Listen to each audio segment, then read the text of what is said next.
Vanderbilt University, November 2015. 200 students rise up to protest the white privilege and microaggressions of the racist, bigoted Vanderbilt administration. The protesters don't offer any specific examples of discrimination, but that doesn't matter. What matters is that they feel victimized. The next day, a bag of dog poop shows up at the front door of the university's Black Cultural Center. All hell breaks loose. Full of righteous indignation, student activist groups rush to Facebook to denounce the racist act. The police investigate. They quickly find the person responsible, but nobody is arrested. You know why? Because it turns out that the bag of excrement wasn't a racist attack. It was left by a blind girl with a service dog. She couldn't find a trash can, so, wanting to do the responsible thing, she left the bag outside the door of a nearby building, knowing a janitor would pick it up and throw it away. The student group did apologize, but then they added another charge against the administration. The needs of students with disabilities on this campus are also marginalized. Seriously, this is not a joke. On the college campus today, feelings rule facts and victims are heroes. According to the left, all inequality in America is due to victimization. They start by claiming that all non-white people in America are victims of white privilege.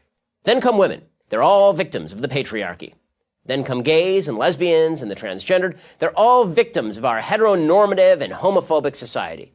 But what if you haven't actually been victimized by anybody? That doesn't matter. To the left, so long as you feel victimized, you're a victim. Even if you have never actually experienced discrimination, you've surely been targeted by microaggressions. You know, nasty little words and phrases that weren't meant to be insults, but just are. If somebody asks you, where are you from, that's considered a xenophobic microaggression. They're implying that you are a foreigner. If a man holds open a door for a woman, which, by the way, you're supposed to do, that's a sexist microaggression because he's treating her like she's a helpless female. Of course, he's also treating her like she's a woman. But how would he know? And heaven forbid anybody address you by your biologically accurate pronoun. What if she identifies as a man? In short, everyone's a victim, except, of course, straight white males. Also, anybody who dares to disagree with the left. If you're guilty of either of those crimes, you must be confronted, even if doing so requires actual aggression, like, say, a riot.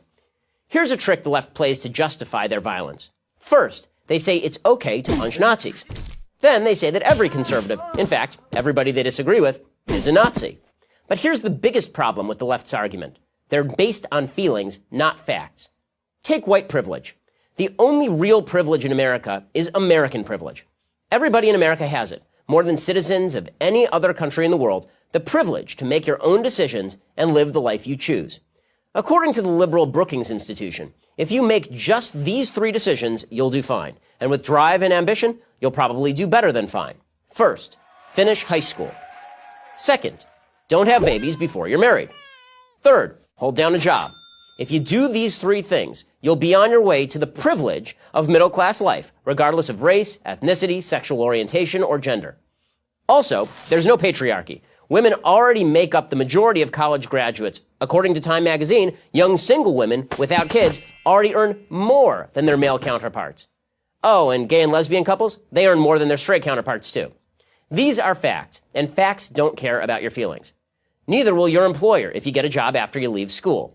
The moment you graduate, reality is going to hit you like a truck. People who give you a paycheck expect you to produce.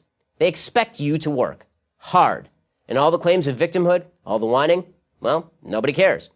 So, stop worrying so much about your feelings and start worrying a little more about being a good person, doing your best, and not getting in your own way.